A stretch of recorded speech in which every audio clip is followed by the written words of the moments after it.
Today, I'm going to tell you a story in clear, easy English. We will be working at level C Advanced.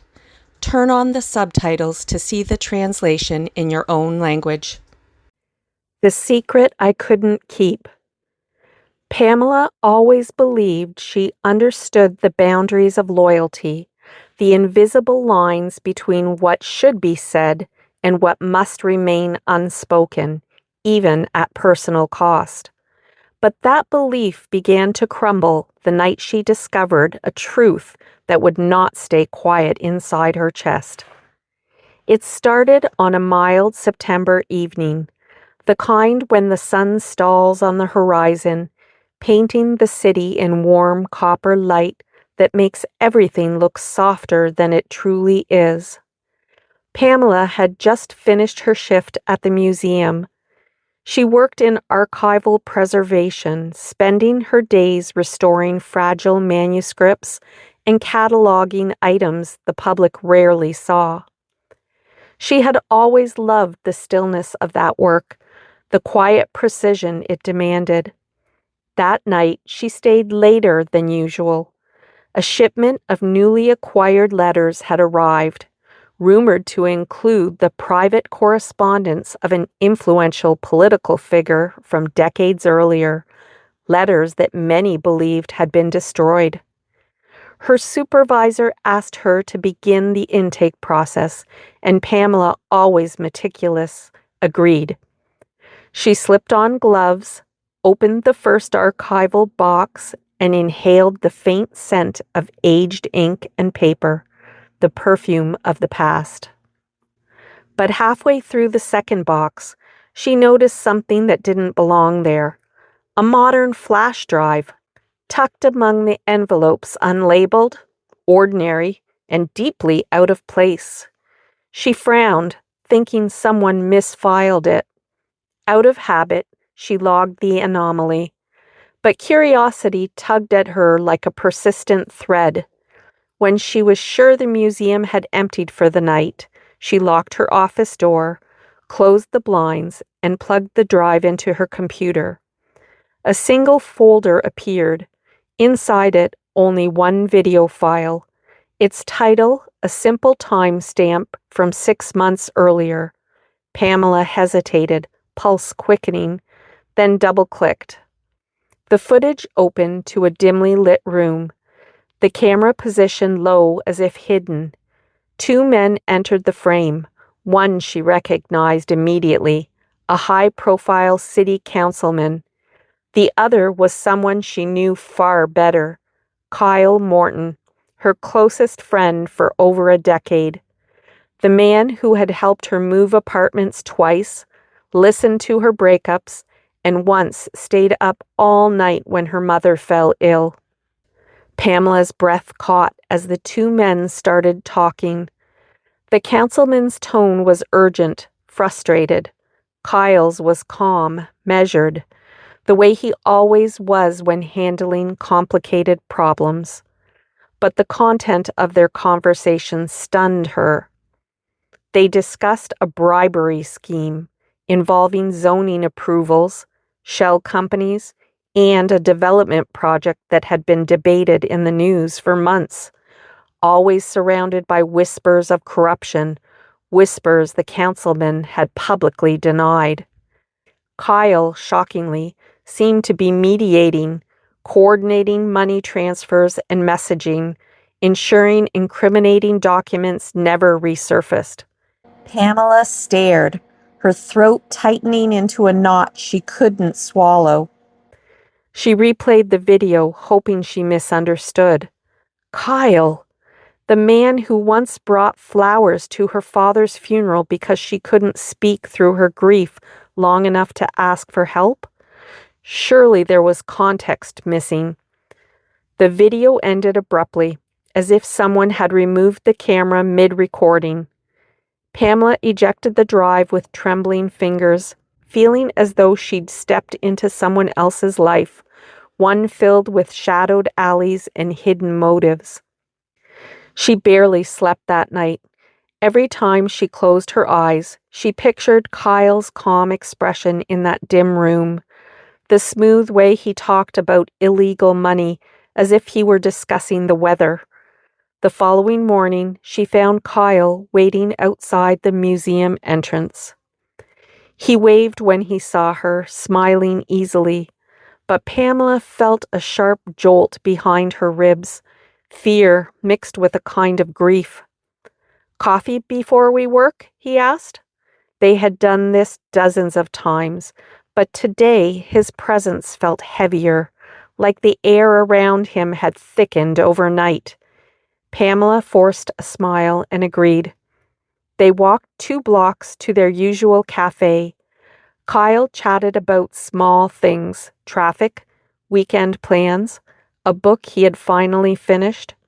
Meanwhile, Pamela searched his face, hungry for any sign of duplicity. But Kyle looked exactly the same, warm eyes, relaxed shoulders, the sort of person people instinctively trusted. It made the contrast between what she'd seen and the man beside her even more jarring. "Everything okay?" he asked suddenly. "You seem distracted." Pamela opened her mouth, then closed it. She wasn't ready to confront him, not without understanding more. "I'm just tired," she lied. Kyle studied her for a beat longer, as if trying to read her mind, then nodded slowly and changed the subject. Pamela exhaled in relief. But she couldn't keep pretending, not when a secret that dangerous pressed against her chest like a physical weight, not when she had to decide whether to protect Kyle or protect the truth. Over the next several days, Pamela researched everything she could about the zoning scandal, the councilman, and any connections Kyle might have had to the development companies involved. She found nothing obvious at first. Kyle's public life was clean. He ran a consulting firm known for transparency, was featured in local charity events, and had no criminal history. But then she discovered something unsettling. Kyle's firm had quietly taken several private contracts with a company linked to the zoning dispute. The details were vague, the payments large, the timing suspicious. Pamela needed clarity. She tried to convince herself that Kyle might be helping expose corruption, not enabling it. But the evidence didn't support that hope, so she decided to speak with him. She invited him for dinner at her apartment, a place where she felt she had the advantage. She cooked his favorite dish, hoping the comfort of the familiar might soften whatever truth she had to hear. Kyle arrived with a bottle of wine, smiling as though nothing in the world could possibly be amiss. But the moment he stepped inside, Pamela noticed something she had never seen before. A flicker of alertness in his eyes, a quick sweep of the room, a subtle tension in his jaw before he relaxed his expression again. Her heart pounded. They ate while making friendly conversation, but Pamela could barely taste the food. Her mind was already rehearsing how she would bring up the flash drive, the meeting, the bribes. When the plates were empty, she set down her fork and looked at him directly. "Kyle," she said quietly, "there's something I need to ask you, and I need you to be honest." He looked up, surprised by her tone. "What is it?" he asked. Pamela's throat tightened. She took a slow breath, then described the flash drive. She didn't reveal how much she had watched, just that she had seen enough to be alarmed. At first, Kyle froze, every line of his face going still, a stillness she had never seen in him. Then he leaned back in his chair, eyes narrowing. "Where did you find it?" he asked. His voice was calm, but underneath it was something sharper, colder, a steel edge she'd never heard before. "In an archival box at work," she said. "It wasn't labeled. It shouldn't have been there." Kyle what were you doing with that councilman? And why did it look like you were helping him cover up illegal payments? Kyle closed his eyes briefly, then rubbed a hand over his face. You weren't supposed to see that, he murmured. The words made Pamela's pulse spike. He opened his eyes again, and this time they were haunted, as if he carried a weight even heavier than hers. Pam, it's not what you think, he said softly, but I can't explain everything, not yet. That's not good enough, she replied. You were in a video discussing bribery. I don't know what that means for you or what it means for the city, but I can't ignore it. Kyle's expression shifted, not anger, but resignation. You're right, he said. You deserve the truth, but if I tell you, you'll be in danger. Pamela felt cold ripple through her. What kind of danger? Kyle hesitated, then lowered his voice. I'm working undercover for a federal task force. Pamela stared at him, stunned. The possibility hadn't even crossed her mind, but Kyle continued, explaining how his consulting business had been approached to infiltrate financial networks. The task force needed someone with enough credibility and skill to navigate corporate contracts without drawing suspicion. Kyle had agreed, but at a cost. He had been forced to meet corrupt officials, record conversations, and pretend to coordinate illicit payments to obtain evidence substantial enough for prosecution. The video Pamela found was one of the recordings he had made. It was supposed to have been transferred to his handler months ago, but had apparently gone missing. Pamela felt a mix of relief, guilt, and fear. Relief that Kyle wasn't corrupt, guilt for doubting him, and fear because now she knew something she was never meant to know. Kyle, why didn't you tell me? She whispered. You could have trusted me. I wanted to, he said quietly, but the fewer people who knew, the safer you were. Pamela leaned back, overwhelmed. The room felt too small, the air too thick with implications. What happens now? She asked. Kyle's answer chilled her. You have to forget you ever saw that video, he said, and you have to pretend we never had this conversation. If anyone suspects you know anything, you'll become a target, and I won't be able to protect you. Pamela's eyes widened. Protect me from whom? Kyle hesitated, then answered, from the people who put a price on silence and sometimes on friends. That night, after he left, Pamela sat alone in the dark, trembling. She tried to convince herself she could keep the secret, bury it deep and move forward. But over the next week, small things began happening. A car idled too long near her apartment. An unfamiliar number called her repeatedly and hung up each time. Someone jiggled her door handle on 2 separate nights, and once she found her mailbox open, letters scattered on the ground, though nothing seemed to be missing.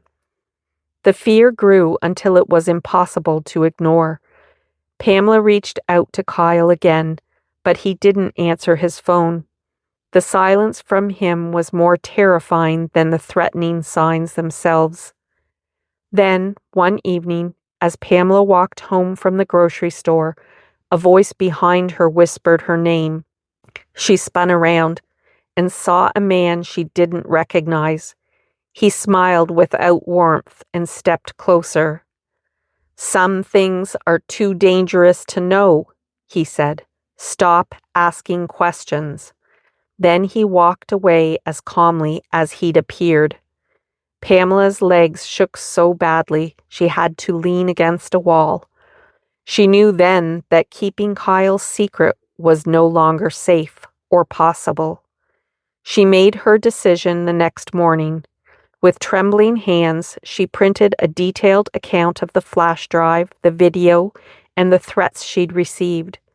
She took the envelope to the federal building downtown, asked to speak with Internal Affairs, and handed it over without looking back. Her voice barely held steady. By evening, everything changed. Federal agents raided multiple offices, including the councilman's. News vans crowded the streets, and reports spread rapidly. Pamela watched it all unfold on TV, heart pounding as she waited for Kyle's name to appear. But it never did. He had been protected, hidden. Hours later, her phone rang. It was Kyle, his voice thick with emotion. "You did the right thing," he said. "I'm safe. The task force has what it needs, and the danger around you is gone." Pamela closed her eyes, relief washing over her like a tidal wave. "But they'll know I spoke," she whispered. Kyle paused before answering. "That's why you won't be alone." He promised to meet her the next day to explain everything fully and apologize for the burden she had carried on his behalf, a burden she never asked for. When he arrived, Pamela saw exhaustion in his eyes, but also gratitude, the kind that transforms a friendship into something deeper, stronger. "You saved me," he said softly, "and you saved people who would have suffered if corruption stayed hidden." Pamela shook her head. "I just told the truth," she said. Kyle smiled with quiet admiration. "Sometimes that's the most dangerous thing to do." Pamela exhaled slowly, feeling lighter than she had in weeks. For the first time since finding the flash drive, she felt safe. The secret she couldn't keep had finally found the light, and the truth, once spoken, freed them both. I hope you enjoyed this story. Please hit like, subscribe to the channel, and click the notification bell. Until next time, take care and learn something new every day.